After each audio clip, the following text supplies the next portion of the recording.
Hi, everyone, and welcome back to Life of a Business Manager podcast. On today's episode, we have a special guest with us. We're sitting down with winery owner from British Columbia, Canada, Maddison Violet. We're talking about what it really takes to run a winery day to day, managing the vineyards, overseeing productions, handling seasonal swings, building a brand, and creating an experience that keeps her customers coming back. If you've ever wondered what it's really like to own a winery, Maddison shares the behind the scenes of ownership, the challenges, the risks, and the strategies that keeps the winery going. I hope you enjoyed the episode. Let's get to it. Hi, Maddison.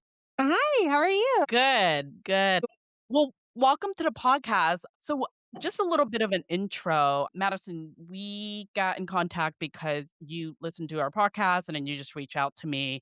And now you're on the podcast. So, thank you for being on the podcast. And I'm excited to have you on, but also kind of hear your story. I know you're in Canada, correct? Yes, we are in beautiful British Columbia in the Okanagan Valley. Okay, so we before we get into the questions, Madison, I do want to ask you about the weather because I know last week there was a huge snowstorm. So I don't know if it affected you over there, but I did see in the news in Canada it looked insane. We are lucky enough, it has not affected us. It hit us the last 2 years. This year it's hitting the East Coast. So Ontario is it's warm when it's -35 right now for them. It's there in the -50s. It's crazy. We are blessed right now. We don't even have snow. We've been walking around in t-shirts. So yeah, we're safe from the polar vortex. Oh, you got lucky. I was watching the news and I saw that in the East Coast and some parts in Canada as well, it just looked like the snow was just as high as,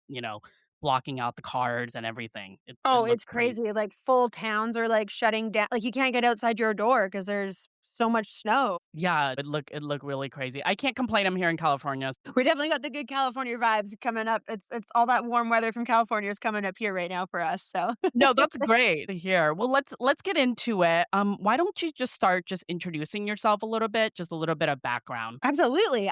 So my name is Maddison Violet. I'm a winemaker and co-owner of Violet Acres in Summerland, British Columbia. My husband and I built a winery and farm from the ground up. And here we are trying to tell our story and go on a little personal growth journey and put ourselves out there. So, Madison, what made you and your husband want to start, building your own winery?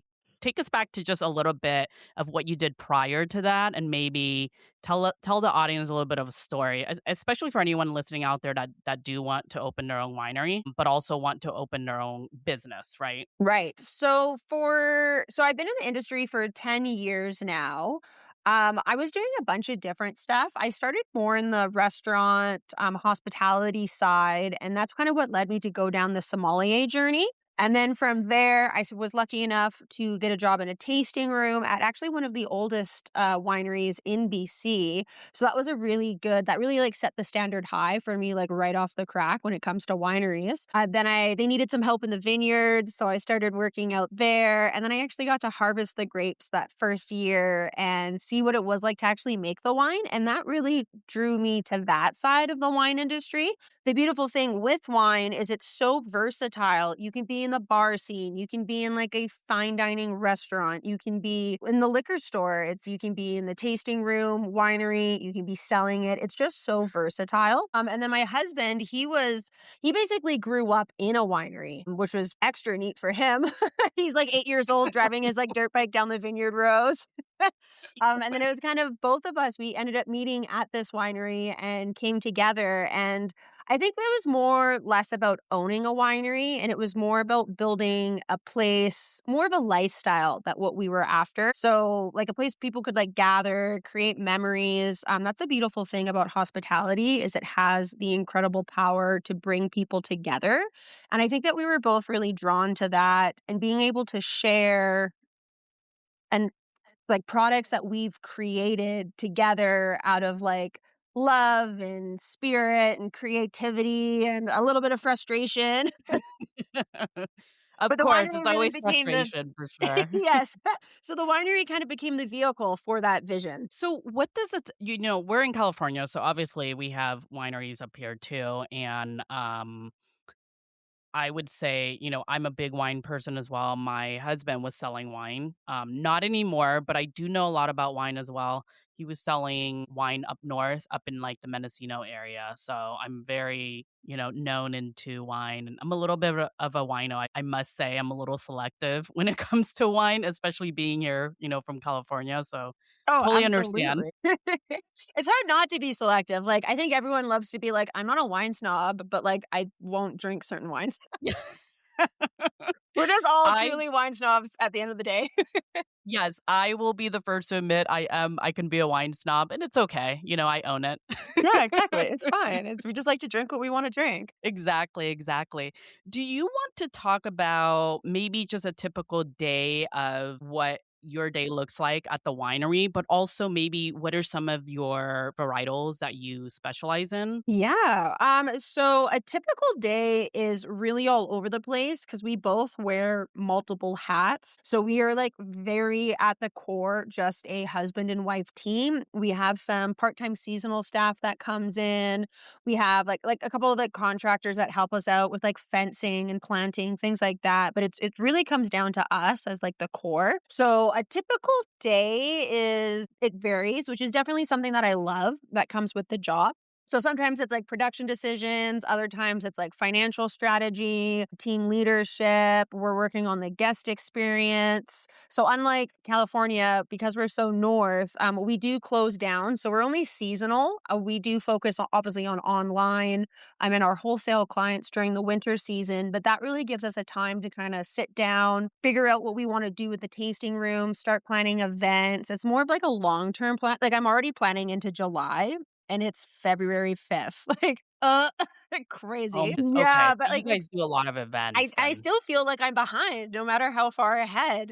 So, like, a typical day, like, it's honestly, it's a lot of emails, but then sometimes it's, like, strolling in the vineyard for 3 days on end. It's a lot of tractor work. It's, like, planting things. It's a little bit all over the place. And then in terms of varietals, so right now, our vineyard is quite young. We just harvested our first harvest last year from our estate, and we harvested Baco Noir. So it's kind of like the bigger cousin of Pinot Noir. Little bit darker than what a Pinot would be. And then the rest that we have planted in our vineyard is Bacchus, Lucy Coleman, and Chardonnay Muscat. So we went with all hybrids. Those are obviously not like your regular grapes that you find out in a lot of other vineyards. So in BC, there's over 12,000 acres of grapes planted, and there's no shortage of your Cab Sauvs and your Merlots and your Pinot Gris. So because we only have a small vineyard, I really wanted to plant something fun, something unique and different that would just be able to give us our own spin on it. No, that's great. So you were talking about so your day is definitely different as a business owner every single day then. There's some times where you're doing some like business management scenarios or situations, and then there's some where you're handling financials and some where you're handling operations where you're actually out in the field. Yes. Yeah. It all depends. And then we're in the cellar, we're fermenting, we're visiting local farmers for their fruit. We're checking in on them, checking in on their crops, their yield, testing their fruit. It's all over the place. But that's what makes it nice though. Although I can't yet escape emails. So no matter what, there's still always emails and that part's upsetting. Do you feel like you work 24 hours sometimes? Absolutely, definitely. We try not to. We'll, like, go out for dinner, and we're like, "You know what we're not gonna do? We're not gonna talk about work." And then, like, 15 minutes will pass, and we'll be like, "Okay, so" but that's kind of No, the I fun think creative part, though. I think it's great that you work with your husband because I think I would have a hard time working with mine just because I'm very type A at work and then I'm like type C or D at home. So it's just a different scenario. And sometimes, it doesn't align. It's hard when you work together and then go home too. It definitely is. Actually, that's what I tell people all the time. They're like, "What's, like, your biggest struggle, like, working with your husband?" I'm like, it's my husband. We are so perfect in a relationship, and then when it comes to work, we are constantly clashing. We're always opposing each other's opinions and views, and It's funny that way how we have that dynamic, and then when we're at home, we're just like the perfect husband and wife again. No, that's hilarious.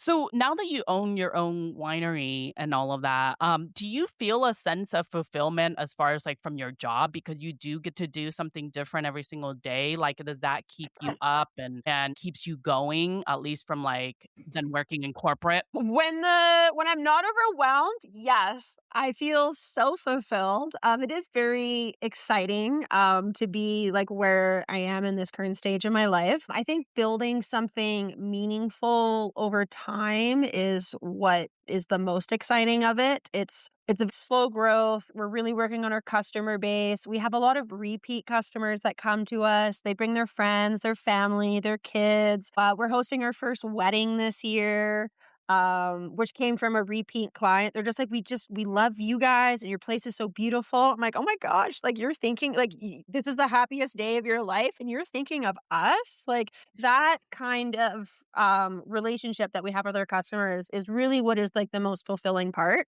And then being able to see our team grow, them go into different leadership roles, they get to learn new skills, watching the guests create memories, know that we're really contributing to our community. That's what makes me realize that this is just so much more than a business. And that is what is super exciting about what we're doing here. Well, congrats on the wedding. That's exciting. It's our first one. I've always been against them because they're like a lot. But you know what? I love these customers. I know what they're about. I think it's gonna work off really well. No, I think it's great that you do weddings because here only certain wineries will do weddings. It's a lot. I think like weddings could be like its own whole business plan, really. It's really like between like your, I don't know, like your setup and your takedown and like just like staging the entire place and your food and your catering and all of that. It's pretty intense. No, I think that's probably why not every single winery here, like, provides a wedding package. It's only specific ones, especially in Napa. Absolutely. And like so it's like a certain like we're a very casual winery. So like we want like a certain clientele because like we have like a lot of outdoor space. We're our vibe is like drinking in your friend's backyard with all of your friends. Like that's what we love. So we're a very casual winery. So like we definitely try and cater when people like inquire with us. We're like, yes, but this is like a low key, relaxing kind of atmosphere. And sometimes it's like, no, we don't have a dance floor with a DJ. Does that work? So you're more of like a community vibe, I feel like, right? I think so. Absolutely. Yeah. And then we have like a big farm aspect as well to our winery because we do raise animals as well on our farm. So like there's like chickens walking by and like baby ducks or like goats chilling on the driveway. So it's very, very farm-esque. No, I think that's great because every time I go to the wineries, I feel like it's too touristy, you know? Yes, there's a place for that for sure. Just like there's a place for like your higher end, fancier wineries as well too. But we really wanted to create an atmosphere that was just like a little bit more chill. That's all. Like come after work, grab a glass, hang out with the staff. Like we're just all people at the end of the day. It's okay. You can be in your work boots. You don't have to have heels to be here. No, that's great. I love a casual feel. Trust me, I do. I'm not a big fan of having to get dressed up and go to some winery. I just want it to be casual, just have a glass, some Right? snacks, and call it a day, and that's pretty Yeah, much but it. without feeling like out of place, right? Yeah, exactly, exactly. Well, let's talk about your work-life balance because I think that's probably going to be the most interesting, and I think it might help the audience listening too, because a lot of us, are so caught up into work and we're overwork and it's all about work. We come home, it's the same thing. And I think it would be nice to hear, especially from you, where you have a business that's kind of running 24 hours sometimes, right? Where you have to go the extra miles, like you mentioned, with emails and all of that. Um, can you just talk about a little bit of if you've ever felt lost in your business, right? Just give us some examples of anyone that is listening out there. If they want to open up a business, what are some things to kind of look out for, but also how to kind of hold yourself as whole? right? When you're running the business? Boy, I am still learning to balance it for sure. Definitely, this is going to be our fourth year, technically fourth year open to the public. It'll be, I guess, the fifth year of like, I guess, building it all. There's definitely a phase where it was like the business occupied all of my mental space. Oh, jeez. um, yes.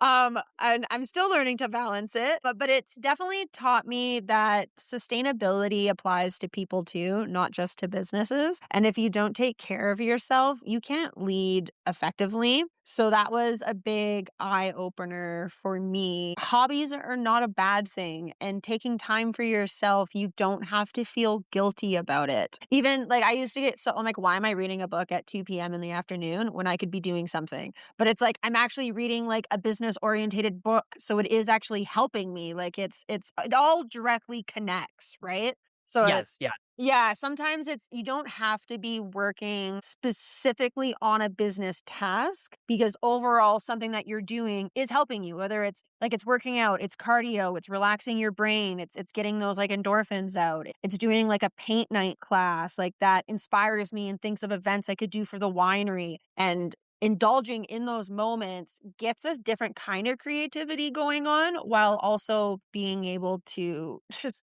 chill out and relax and just take a deep breath. So I definitely lost myself for sure in the first 2 years of business, and now we're back.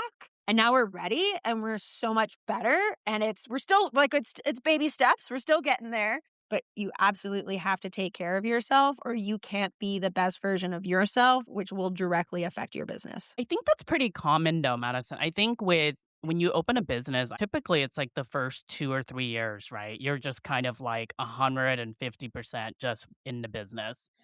And there's nothing else that you're doing. It's just like wake up, sleep, business, all of that stuff all together. So, I mean, it's very common to lose yourself, in my opinion. I feel like you have to take care of your mental state in general if you are going to run a business effectively, right? Yes, absolutely. So I think it's important for at least anyone listening out there, if you're looking to open a business, definitely check in with yourself. I don't know if there's any hobbies that you do, Madison, for in order to help with that, but I'm assuming like any hobbies, as you mentioned, like painting or reading a book or exercise or whatever it is that you like to do outside of work.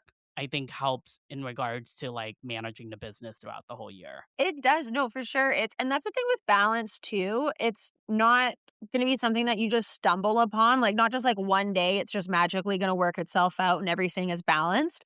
You actually have to build the balance. So it's like protecting my time, delegating more. I'm a little bit of a control freak, stepping back. So that's allowed me to lead with a lot more clarity instead of constantly reacting to situations. But sometimes it's simple. It's just like I do a face mask and a hair mask and a bathtub on Sunday. Sometimes I don't always get into the bath, but I at least get a face mask and a hair mask done, right? It's not about being perfect. 10 minutes of Spanish every day is on my to-do list, which I know having it on a to-do list makes it sound like it's a chore, but like it's like, oh no. And I usually spend like 20 to 25 minutes on the app because I'm like, yes, okay, I like this. This is fun. Documentary. Yeah, you just gotta, but like it inspires you in other ways in your business. So like it is helping you. And one day I'm going to have someone Spanish speaking come into my winery and I'll be like, wow, look at me. I've been practicing for the last 365 days. Como No, esta? that's great. My sister is actually also taking Spanish right now. Oh, that's good. Is she also on Duolingo where the little bird is Yes, like I think really she is. intimidating? I Honestly, think she sometimes I is. feel like I think I practice Spanish for me. It might be to appease the bird though.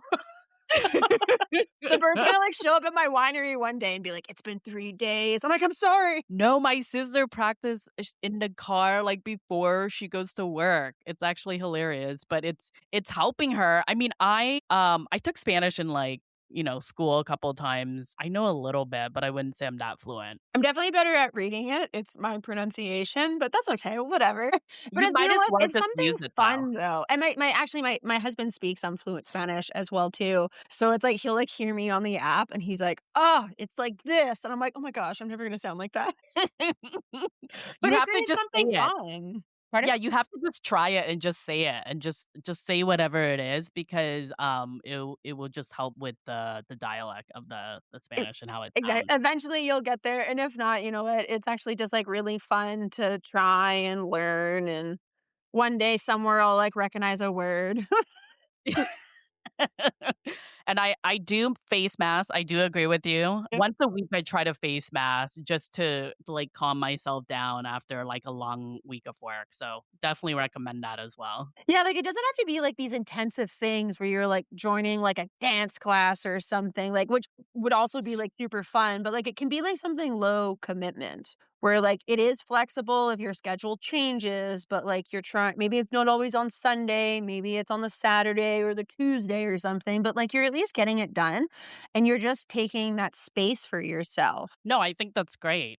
We're gonna divert a little bit here, Madison, but I was just curious because um, from a business perspective, how is it to open a business where you're at compared to here, like in California, for anyone listening or just in general? Is Oh it my god. easier? Do they have like more, fees, applications, or what are some of the requirements that you can share? Obviously, only if you can share, but I thought this would be interesting because if anyone was trying to open a business, I That wonder if is it's interesting. yeah, I wonder if it's similar or different. I feel like California wine is, like, so big, so grandier, like, it's we're, like, this, like, little tiny small cute winery. It's like, California has so much wine history behind it, but there's obviously a lot of small wineries that are in the area as well too. But we are fairly heavily regulated, so we have a liquor and cannabis regulation branch. We also have a liquor distribution branch. They go hand in hand in authorizing various things for a winery.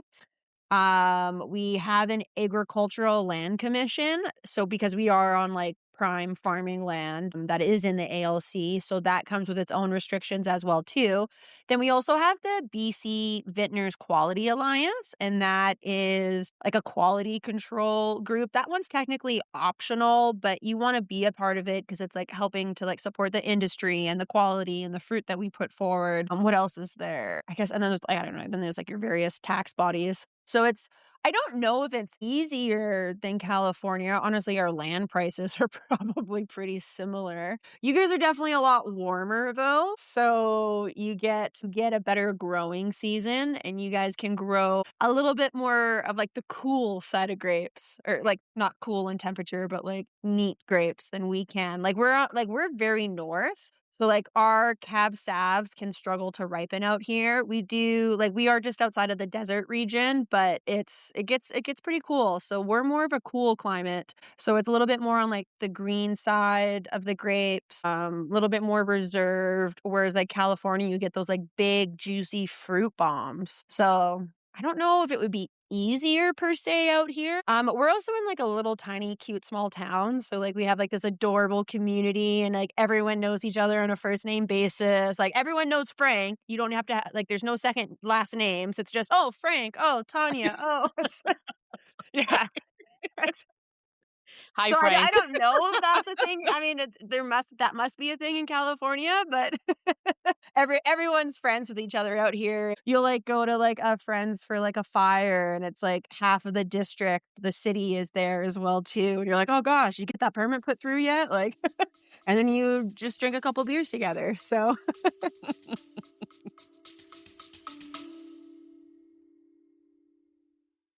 Hey there, fellow business managers. Are you looking to save time and boost productivity in your role?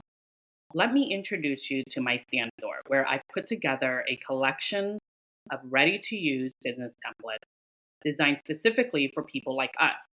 These templates are practical, professional, and crafted with the day to day challenges of business management in mind. Check out my stand store now at standstore/life of a business manager. Thank you so much for supporting the podcast and hope you enjoy the rest of the episode. No, I was just curious because I know in California there's a lot of restrictions. I obviously don't know enough to talk about like how to open a winery, but I just know from a business perspective, I think there's a lot of permitting, applications, fees, all of that, taxing, Absolutely. No, everything. it's probably all the same. It's people think like being a winemaker is like super romantic, as if I'm just like frolicking in the vines every day. It's actually mostly paperwork. It's Oh, what I, no way. So it's mostly yeah. paperwork. Honestly, it's mostly paperwork, because of the regulations. Yeah, like there's so many bodies that are involved and you have to record so much. Like we have to report weekly to the government what we sell. It is or like the provincial government anyways. No, it's just crazy. Yeah, it's a lot of paperwork. When I used to just be like a regular cellar hand, that was fun because you're doing the work and then you're telling other people what you did and they're recording it. I didn't know when you go from cellar hand to winemaker, you're the person that is then giving the paperwork and then receiving the paperwork and recording it. That's what they Oh, don't teach you wow. at UC Davis. Yeah. Yeah. It's a lot of spreadsheets, it's a lot of a lot of different programs. But I mean, you get to go out into the vineyard. You eventually get to do the fermentations and get to the fun stuff. But no, yeah, it is heavily regulated. I don't know, alcohol is weird in North America. They like want it, but they're like only under certain rules. And you're like, gosh, can't we just all have fun and just drink? Yeah, I was going to ask you, are there like can you ship all throughout the US? Or are there any restrictions No. or We can't even ship across Canada, fun fact. Or I guess not oh, so fun wow. fact. Yeah, so if Okay. anyone is listening from British Columbia, like, please, hi, hello, hit us up, because 'cause you're, like, our for sure target demographic. However, if anyone is wanting to visit us, we do also have RVs on site, like or you can bring your RV on site. We have spots for RVs. And then you can come like camp at our winery. It's tough. Some of the provinces that we can ship to, they have very intensive taxes that come along with it. It's also a lot of paperwork. And sometimes it's just not worth it. Like I'm like, oh, I'm gonna make $20 on this case of wine. And it's like that is so much regulation and registering to make a little. Not that we obviously don't want to support our customers that are out there, but it's tough. Yeah, there's a bit of a referendum going on right now though, and hopefully they do open up interprovincial trade across Canada. So fingers crossed for that. We got a few more months to go and a lot of wineries are speaking out about it and hopefully we can at least ship across Canada.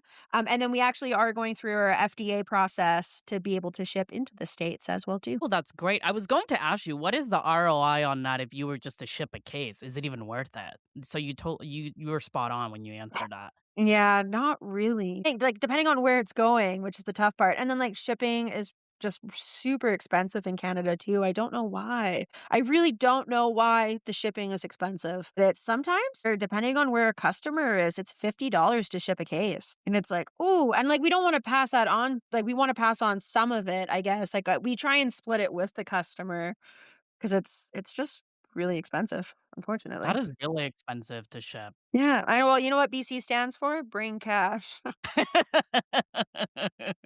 You're hilarious. So then most of your business then is probably local because of the constraints a little bit of the business and where you can ship wine to. Yes, yes. We definitely have a big local, presence. Yeah, so I would say it's definitely, like, the Okanagan Valley, and then we do have a lot of people that come up, like, from Vancouver to come. We did have a big, like, Canada movement this past year, so a lot of people were coming in, like, their RVs to stay with us, which was really neat. We did have a lot of cross-border travelers as well too, which was really nice. Because like, we're not far from the border. We're maybe 2 hours, and what is it? I think it's Montana is below us. Well, that's not bad. No, that's not long at all. I mean, 2 hours is Yeah. nothing Oh, in no, it's still California, Washington, so okay. Montana's not far, though. Yeah, it's still Washington right below us, but yeah, like, Idaho, Montana, yeah, we were getting lots of people visiting us, from across the border. So then I guess what advice do you have for listeners out there that do want to open their own winery and go into the same career path as you? It is a slow business, for sure. It's not a get rich quick. It's more I would say it's more you're building a lifestyle because it's you have like your tasting room that runs with like your customers, you have your online side, you then have like your farming side, which you have to take care of your vines and the earth and the ground, and we're fertilizing constantly, pruning, and like we're pruning right now. We have, I don't know, 20,000 vines to prune, which everything is done by hand. We're on quite a hilly property. So everything is done by hand, except for a little bit of tractor work. It's slow. Yeah, I don't know how else to say it. But you know what? In like 30 years, it's going to pay off. And we're going to have like this big, beautiful, flourishing property and this like legacy to pass on to hopefully children in the near future. So, like, that's the cool part. You're definitely building a story. I feel like wine is it's not just a product you're selling, it's an experience. So it's what went into the bottle, it's the passion behind it. I find out here that there's more of a trend now where people aren't they're not just following a product just because they like it or it tastes good. They're following the people behind the product. It's the story, the legacy, the family, and they want to keep supporting that person. So that's been really cool to learn. So yeah, it's just gonna take a little while, but definitely. But you know what? It's fun. It is fun. Being in the liquor industry is fun. Like, how can it not be fun? Yeah. Whether you indulge in it yourself or not, it's you got like there's weddings, there's engagements, there's celebrations, there's parties, private parties. It's everyone in a good economy, people drink, and a bad economy, people drink. So either way, like you're good. It's consistent. So definitely you have to have a passion for it pretty much if you're going to go into it because it sounds like you have to be patient with it. There's a lot of work behind just owning a winery in general. Yes, definitely. I think when people see tasting rooms, they don't understand like the cash flow that's tied up in inventory, the agricultural restraints that go along with it. It's yeah. Yeah, you're in it for the long haul, but it pays off, but it does create a good lifestyle though. Has there been a time where you questioned though Oh gosh, the I think like owning of a every day. winery? I honestly I Every think day. every day. It's like, "Oh my god, why are we doing this?" But then you have times where it's just so much fun though. It's I think those are just the highs and lows of business though. It's if we had like a restaurant or I don't know, any kind of brick and mortar shop. Today we everything is online these days. Yes, obviously we have an online presence, but we don't honestly make a lot of online sales because people are so experience based. So like having a brick and mortar shop is certainly different from this like constant online order it through like TikTok shop, like instant buy it, you get it in the next few days. We're definitely, I guess, like maybe is that old school? is is brick and mortar already old school? I don't know. I have to ask the TikTok followers. I feel like it is. I feel like it is, Madison. But I Right? mean, They're I like, oh my God, understand. you have a Yeah. storefront? Weird. Like, yeah, you can actually visit us. I know, shocking. No, the whole online instant shopping is just like the culture now, right? Because there's TikTok shop, there's Amazon. I mean, it's just the convenient of it, and that's the reason why I think. So I hope that you'll be able to ship to the States soon, so then all of us can order your wines and call it a day, and anyone else listening out there can also order because the instant ordering online, I don't know if it's going anywhere, I think it's right? actually gonna get worse. Yep. We're gonna like order something and it's gonna like be in our house in like 2 hours. It's like, oh my God. No, that's exactly true. I literally think, especially, I mean, there's so many instant gratification with it as well, right? Like if you order DoorDash, it's right there, or Instacart, or Yeah. Amazon, or in the Yeah. TikTok And then there's, like, shop. Shop Pay, like, you don't even have to enter your credit card anymore, you just get, like, a six-digit code to your phone, and it's like, "Boom, Mhm. I know where you are, and done, paid." You're like, "Oh my gosh, I didn't even know I made it that far." I know when we were talking, you were talking about wines that didn't have much alcohol in it, if I remember correctly. Is that Yes. the trend, I guess, of the next generation of what you see in regards to wine? Or can you talk a little bit about that? Because I don't know if everyone's aware of that. Because when you told me, Absolutely. I was pretty shocked. Yeah, non-alcoholic is huge. There's non-alcoholic bars, liquor stores, like, it's wild how popular it's been. So we launched a non-alcoholic brand last February. We've expanded across Canada with it because it's different shipping non-alc compared to alcoholic. So yeah, we're across Canada. We actually Walmart picked us up. Like it has been flying off the shelves and it's crazy. It's like, wow, okay. We're drinking, but we're not drinking. But, I think the younger generation is so much more health conscious these days. That is like we love alcohol, obviously. Yes, there's some benefits to like red wine and stuff, but realistically at the end of the day, we know if you do overindulge, as if you overindulge in anything, it does have side effects to it. But no, it's a huge trend right now. I'm really glad that we did decide to jump on it. It was also kind of a personal journey as well too, because we are constantly surrounded by it, and we love to drink when we're celebrating. We love to drink when we're not celebrating. And then we also have to drink because it's for work, and we have to taste the wines as they're fermenting and developing and aging. So we're like, you know what? We need something that'll work for us as well too. So, but it's been huge with the younger generation.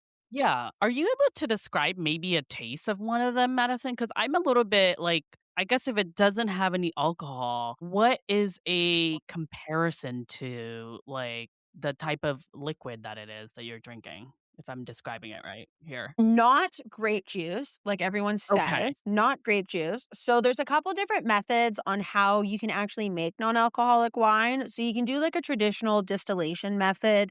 That's just like you put like a bottle of wine and cook it on your stove, and that would be the same thing.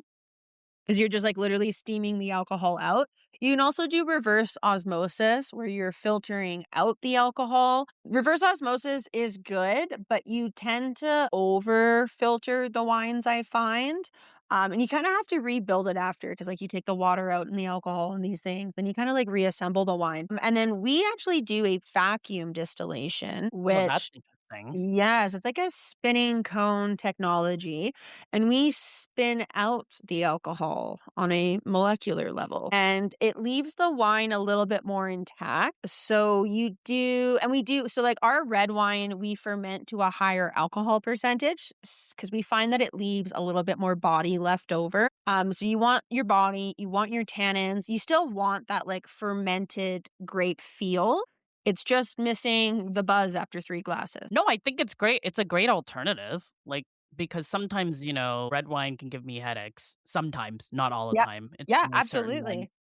Yeah, we're So, so new into the market though of non-alcoholic wine, so anyone who's interested in trying non-alcoholic wine, if the first bottle doesn't taste good, please keep trying other brands because there's different methods, there's different quality of grapes that go into it, there's different price points. Keep trying until you do find it, and I truly do believe that one day you will find the wine that you like. It's everyone's jumping on the bandwagon right now too, which is also it's a good thing as well too because you get so many different styles.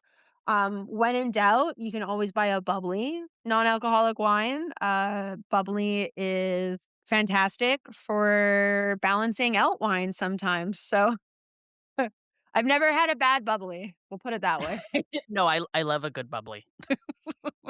And even non-alcoholic bubbly is good too. No, that's interesting. I was just curious, and this is probably going to be a little bit of a discussion, but I was just thinking of the natural wines. You've heard that term, right? Yes. I didn't know if there was any similarities to that. No, I wouldn't say so. The funny thing with the natural wine trend that was happening, like all like the pet nats everywhere and stuff. So I guess it kind of depends on what you think isn't or what you would define as a natural wine. To me, a natural wine is like a minimal intervention wine, sure, where like you're crushing your grapes, you're putting your yeast in. I still believe in filtering your wine, but you don't have to heavily manipulate your wine in order for it to taste good. So like lots of European wines are very minimal intervention, but they're still being filtered. So like that's Yes, yes. okay. Whereas I find like the North American trend was very much like no filter, wild yeast, like put the grapes in a concrete vessel and close your eyes and just figure out what came out after. And there's nothing wrong with that either. There was lots of like fun, cool wines that came out from that. But, like, as long as you're not, like, adding in all of these, like, artificial coloring and flavorings and powdered tannins and stuff to, like, completely manipulate a wine, Isn't that also natural? I'm a big fan of cultivated yeast. It's back to that control freak thing, like, "No, I like a little bit of control. I like a little bit of control, okay?" Like, I want the grapes to be the best version of themselves, but I don't wanna also hide what that vintage was, so No, I completely agree with you. I mean, I drink both. I drink natural wine. Sometimes, I want a good natural wine. Sometimes I prefer the French wines. I do like French wine, so I will say that. But I love all types of wines. It depends on the preference, but I will say I drink more of the non-natural, just the typical wines, the Pinots, the Chardonnay, the regular varietals. Yep. We should just all drink whatever we want and just all hang out and have a good time. Yes. Well, thanks for sharing a little bit about that because I don't think that trend is here yet, but maybe, the newer generation as far as like not drinking, maybe that is a trend, but the wines without alcohol, I'm not sure if that's here yet in California, but maybe I'm not on trend. So let me just say that out loud. You know what? I've spoken to a lot of American customers over the last few months, and no, they were shocked. They were like, "I don't get it." I'm like, "I know, okay, yes." Yeah, no, I don't think it's yet made its way across the border as much, which is interesting. I don't know why it's so popular over here, but, I'm sure it's gonna make its way down there for sure. I'm sure it'll hit here soon. Yeah. Okay. Well, why don't you share just a little bit like what have you learned about yourself being a business owner that you didn't know before? I've learned that resilience matters more than confidence. Confidence comes and goes, but resilience is what carries you through. Entrepreneurship is full of uncertainty, and that's okay. Um, you also have to know your numbers before your aesthetic. The passion without discipline doesn't survive, especially in hospitality. It is a beautiful industry, but it does require resilience, patience, and very intentional decision making. Okay. Can you those are all great things to mention as far as like what you've learned about yourself, but can you get into when you say know your numbers? So as in and making intentional like strategic decisions there. So you're saying as far as like you need to know how much is coming in and out, right? Yes, but like so much I feel like I know my numbers, and then every year we go over stuff, and I'm like, "Oh my gosh, why?" Because you have to and that's the hard part is, like, trying to, like, factor in, like, shipping increases, packaging increases. Sometimes they're only small bits. They're like, "Oh, we're adding on a fuel surcharge of $4," and you're like, "Okay, but, like, I didn't factor that into my initial pricing. Where am I pulling and putting that into?" Packaging always goes up. Sometimes packaging isn't available. We've gone through a couple glass shortages in our short, brief lifetime as a winery, and then that's required us to have to get more expensive bottles or just completely pivot with like a different form of packaging.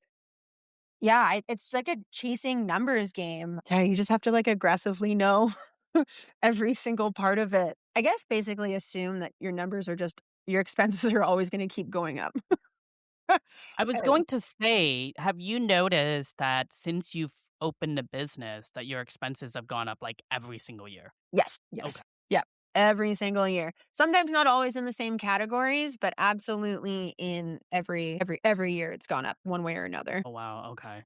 And then as far as, like, I'm assuming you guys just kinda budget for the year, and again, only share whatever you wanna share, Madison, no pressure, but, you probably budget for the year, and do you add a little bit more since you're every single year the cost goes up? Yeah, so the tough part with wineries is so like we made our wine last fall for what we're going to sell this year, it's hard to gauge sometimes what this year is going to bring us. And then there's like certain tax regulations that go up. Sometimes they go up every year, sometimes they don't, but you obviously want to budget and factor that in. Will it go up? We're just going to assume it goes up.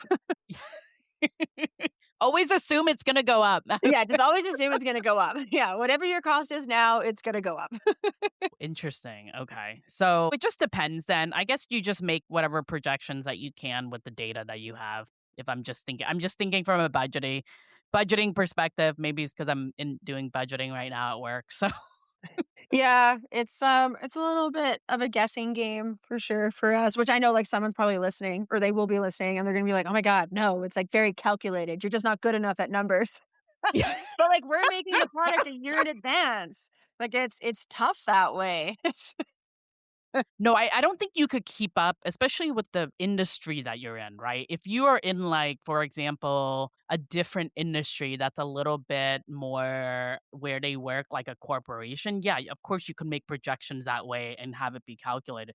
But you're literally in an industry where you're not really sure who's gonna walk in, right? Because you have an actual like winery there, and Yes. that's Yeah. the bulk of where your income is coming from. If Yeah. people don't walk in, then you don't have sales. So that's pretty much what it is. Yeah, and, like and adding the farming aspect into it as well too, like, we had 2 bad winters where it was over -35, which I don't know what that is in Fahrenheit, but it's really, really freaking cold, and we lost 40% of our vineyard from that, and it wasn't supposed to get that cold, it's never gotten that cold, but it did get that cold. We've had water like, a pipe breaks and then washes out a portion of some field. There's a lot of unforeseen things that I think that's what we've been learning to try and budget for is that. We had the highway. There's a massive rock slide out in our area, and it actually cut off the highway from us, and that was a huge deterrent for tourists. Obviously, they couldn't even get to us, and it's like, cool. What do we do? It's the middle of August. Fantastic. Love that for us. Oh my goodness, okay. No, but you said the right word, it's the unforeseen events, right? Like, you Yeah. can't control the weather. Nope. We can't control the weather. We can't control the highways. Yeah. That's Yeah, we can't control fruit crops, that's the fun part. It's often rewarding working with the earth, but also at the same time, mother has her own plans sometimes, so it's tough that way. We didn't have a lot of stone fruit one year, and we used peaches in our wine. The peaches weren't peaching. What am I supposed to do, right? We're just not gonna use the peaches this year. It's and that's another thing too is a lot of our contracts have to be signed prior. So we've committed to these farmers and it's also out of the control of the farmers if we're not in control of our own fruit. So that's also it's a full circle. Goodness, okay. And I think that's what people forget about wine. It's not just that fancy wine in the bottle with the cork. There's so much more to it that's actually going on. There's so many people that are involved, and so much of the earth is in that bottle of wine. And we can't control the earth no matter how hard we try. She'll do what she Yes. wants. Yeah. I think there's a whole it's, like, a little bit glamorized, right? I think people just think that's, well, maybe just me, I'm not gonna speak for anyone listening out there, but, that they just think if you own a winery, it's all just you're just sitting there drinking, having a good time, and when people walk in, you help them, and that's it. No, literally, yeah, I think people forget that actually having a winery is farming. There's no different between me and a fruit stand. I just ferment it, that's all. Yeah.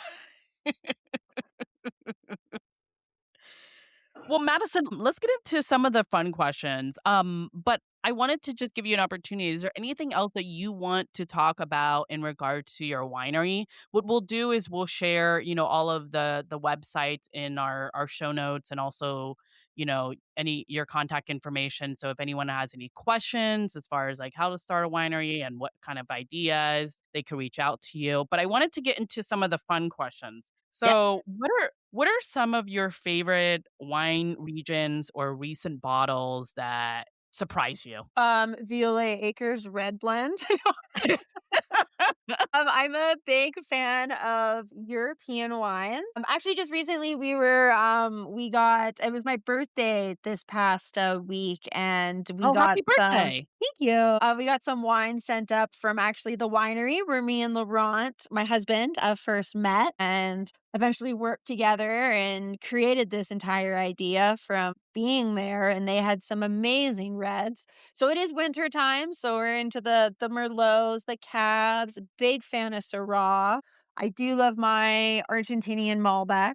They have a special place in my heart. I Oh, think it's hard interesting. to pinpoint a single region though, because there's just so much. Like every region has just something so cool to offer. I guess inspired by regions that balance tradition with innovation. Places where winemakers can respect the history, but they aren't afraid to push the boundaries. So, and also always champagne, always champagne. Have you had wine from the Jura? Is that Spain or is that Portugal? France. Oh, no, look at me. Oh my gosh. No, I want to say it's probably volcanic soils, though. It sounds like volcanic. I will send you, yeah, some of the wineries, like the names of the ones that we've had, but it's probably one of my favorites. Oh, Yeah, okay. I like and it. it's a special, like, unique area, you Yeah, know. I think that's one area that I really like. I mean, I love wines from all different areas, but that I one's a special one for us.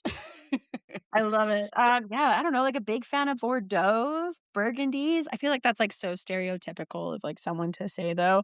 I mean, I love Napa. Yeah, big fan of Napa. I love Freemark Abbey. I think that's one of my favorites. Oh, okay. Camus, but like Camus, I feel like it's again, it's so typical for someone to say that, but like they're so consistent. It's you know what you're getting. Yeah, the consistency is especially when you're paying that much money too. Yeah, right? Let's just put a plug there, yes. Yeah. Paso Robles, fantastic wine region. That's, definitely high up on my list. Honestly, I think I don't know if I could you know what? What I'm not a fan of is, like, Italian Pinot Grigio, just Oh, because I think that there's other things that you could be drinking instead. interesting, okay. I And wouldn't I think say other than I've that had any of those, so yeah. I've only had, like, the Chiantis and, God love me a Chianti. yeah. Yeah. I think I just love everything. I just love to drink. If it's You're hilarious. fermented, I'll drink it. Oh my goodness. So, but where is, not that you're going to do any travel anytime soon, but maybe you are, but where's one place you do want to travel to that you haven't been? Ooh, right now, I have actually been obsessed with Rome. I just Oh, love I'm so interested in the layers of the history that's there, like the culture, the agriculture, the food. It's just like all evolved together. Wine has a special place down there as well too. Like a place that has storytelling always inspires me. It just reminds you of what we build today is just part of much of a bigger timeline. I think that's just so fascinating. Like I think just to be in Rome would be so like there would be so much energy around it. I think Turkey as well. That is high up on my list as well too. To go to Turkey for those like same reasons. for some reason, I thought you were going to say, like, Spain or Mexico since you're studying Spanish, but No, Spanish is just for fun. I know our kids are gonna be bilingual, and I will not be the only one who does not understand what's going on in this house. I refuse. you're hilarious. So then what is Madison, we're gonna wrap this up, but what is next for you? Share us like your next maybe not 1 year, but maybe next 5 years, like where do you see your business and yourself and everything for the future? I wanna say be like, "Bigger, better, we're in every liquor store ever, we're across every province, we're massive in the USA." But actually, my biggest goal is to just be better aligned. I want to keep building something that's durable, like a strong team, thriving community, something that's designed to last for decades. The longevity matters more to me than the rapid growth, if that makes sense. No, that does make sense because I think a lot of the times when we go into business, we want the growth like right now, right? Yes. We want to Give be able me to just all. make money right now. Yes.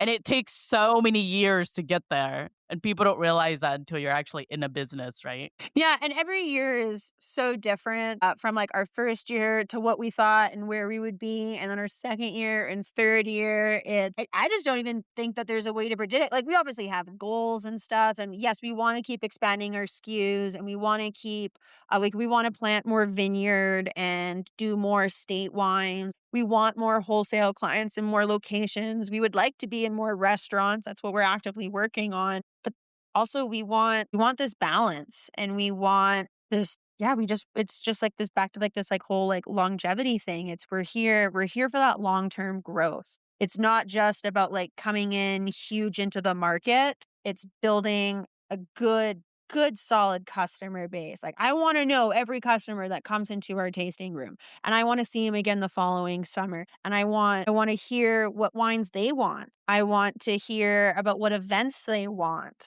So it's more of the community aspect for sure. It sounds like you're very customer focused, which is great too, because it sounds like you're in the business, but also to get to know the clientele, and you're trying to build like some sort of relationship with the clients in order for them to come back, right? In order for them to feel like a community. And that's a big deal. In my opinion, it's a big deal because I don't like to go into like a wine shop or something and like not have anyone talk to me. Maybe it's just me, but I want that like social aspects of things, or you to have some sort of interest as a customer, right? Especially if Yes. I'm a like recurring customer. Really, if you don't know who your if you don't know your customers, you don't know like the customers are data in like the most like unromantic kind of way that could be said. It's they are data though. And if we were to only focus on wholesale and then just sell direct to people that are going to resell our wine, we have no idea who's buying it.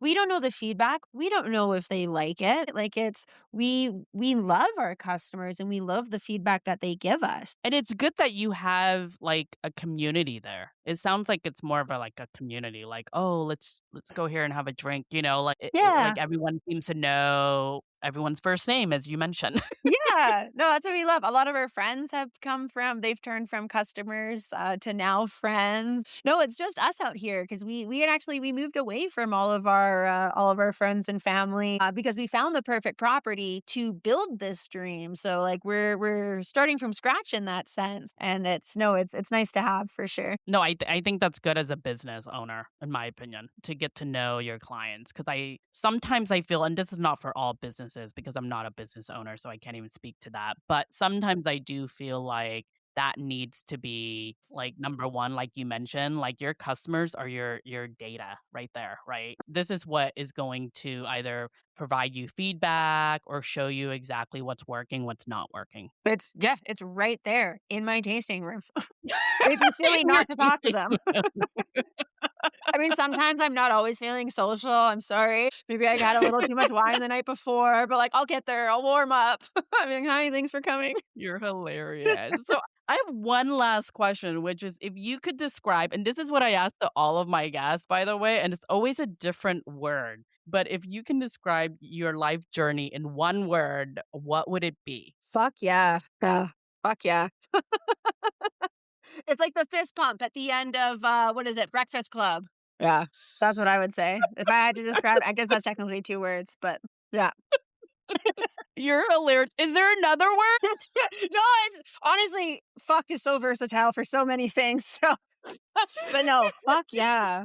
No, I'm proud of our journey and where life has taken me, so I might have cried twice today, but that's okay.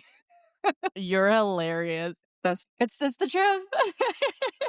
You're hilarious. I'm gonna say it's the F word, and yes. Yes, yeah. Yeah, I don't know how else to describe it. I don't know. It has like a hell I guess you could do like a hell yeah. Hell yeah. That is very California, by the way. Oh, I love that. So, as far as like your winery, you have all of the hours and everything on your website, right? Because I think what I'm going to do is just share with everyone all of the information. If that's okay with you, you Oh, let me know, absolutely. Be all fan of the links, and and let me know when you actually start shipping to the States because that would be great. Yes. Yeah, our winery has all of the information. We're also on Harvest Host. That's a community where you can come in your RVs and you can stay on the winery for free, just as long as you support the winery, which is pretty easy to do. We got cheap wine. Oh, that sounds fun. So if Yeah, you have an RV, you could go and just park there and then you just buy a can. bottle or something? Yeah. Yes. We also have a kitchen as well too that operates. So we are open from May long to September long. We got wine. We got a kitchen that runs. We have a beach volleyball court. We got 9-hole disc golf. There's fields the children can run around in. There's the vineyard you can take a walk through. Yeah. Come hang out for the weekend. Come camping. I know if I'm ever in the area, which I don't know if I will be anytime soon, but if I am, because I've actually never been to Canada. I know. I tried to go there once and I didn't have my passport, so I actually couldn't go. I was in Seattle and we were trying to drive up to Oh Canada and I yeah. forgot my passport and they turned us around. So that was Ah. it was years ago, but I haven't been back, but I definitely want to visit Canada. We're pretty similar. I guess we're pretty similar to Seattle. We're about 3.5 hours from Vancouver. So like Vancouver is very Seattle. It's just rain. Oh, okay. There's rain in Starbucks. So we're about 3 hours away, so we're not as rainy for sure, but, like, we're surrounded by mountains and lakes, and any of the highways that you're driving on, you're driving by a lake. We have a lake view that we look at. We also have the mountain view. It's fantastic. We are dry. We are dry and deserty. Actually, I feel like that's on point with California, though. No sand dunes, though. We don't got sand dunes. That's upsetting.